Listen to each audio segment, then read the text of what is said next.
Cancer healer centre, a new beginning.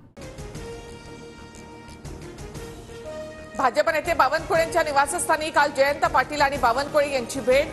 Sangli जिल्ह्यातील महसूल विभागाच्या कामांसंबंधी 25 मिनिटांची भेट। स्वतः जयंत पाटलांची माहिती।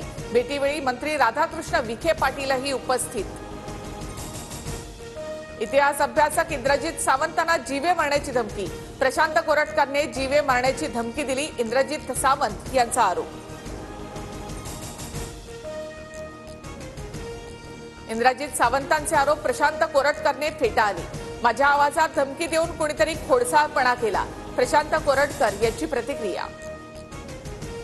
इंद्रजित सावंत यांना आलेल्या फोन कॉलची चौकशी करा। मुख्यमंत्री फडणवीसांचे एसपींना फोन करून निर्देश। नागपुरातील प्रशांत कोरटकरच्या घराबाहेर पोलीस बंदोबस्त तैनात। धमक्यांचे फोन आल्याच्या कोरटकरच्या दाव्यानंतर पोलीस बंदोबस्त।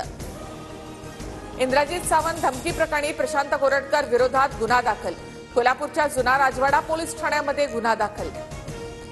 नीलम गोरेंच्या साहित्य संमेलनामधील वक्तव्यानंतर सुषमा अंधारेंकडून गोरेंना अब्रू नुकसानीची नोटीस।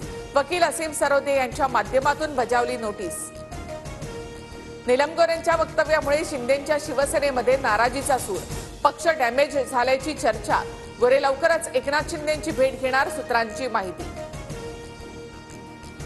नीलम गोरेंबाबत केलेल्या विधानाविरोधात संजय राऊतांवर गुन्हा दाखल करण्याची शिंदेंच्या शिवसेनेची मागणी, तर पुण्यातील अलका चौकात आंदोलन करत राऊतांचा निषेध।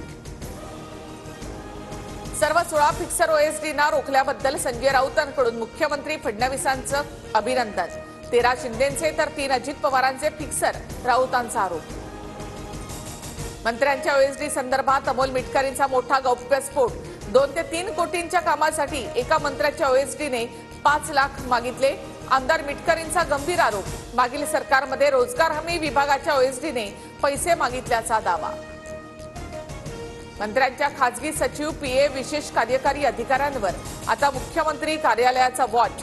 अधिकाऱ्यांच्या कामगिरीचा सातत्याने आढावा घेणार। अधिकाऱ्यांची उसनवारी तत्वावर भरती केलेल्या मंत्र्यांनाही चाप बसण्याची शक्यता। नाशिक जिल्हा सत्र न्यायालयाने कृषी मंत्री कोकाटे यांच्याबद्दलचा निकाल राखून ठेवला। 1 मार्चला सत्र न्यायालय निकाल देणार। सत्र न्यायालयाकडून काल माणिकराव कोकाटेंना जामीन मंजूर।